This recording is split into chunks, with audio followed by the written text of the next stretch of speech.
Ayan mga super mom, super lolo, super kuya, super tito, tita. Maaga tayo natapos sa ating lakarin, sa ating ganap sa buhay for today. Maaga ko natapos, that's why maaga din ako uuwi.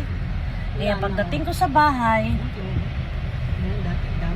titimplahan ko yung binili kong manok na 4 na kilo. 4 na kilo, titimplahan ko siya para fried chicken at saka pwedeng gawing adobo, pwedeng gawing apritada. So, ito pang ano namin kayo. Guys, aftershock. After fever ng fiesta. Ayan.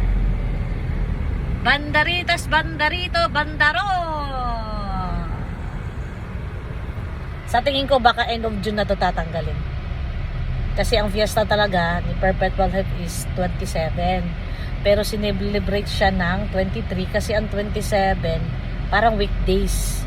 So pinili ang linggo 23. Noong 23 nagkaroon ng mass celebration sa Perpetual Health. Pero sa Thursday 27 meron pa ring mass celebration for talagang fiesta day talaga. So hopefully makapagsimba tayo 6 o'clock. Ayan. So, malapit na tayo sa bahay, guys.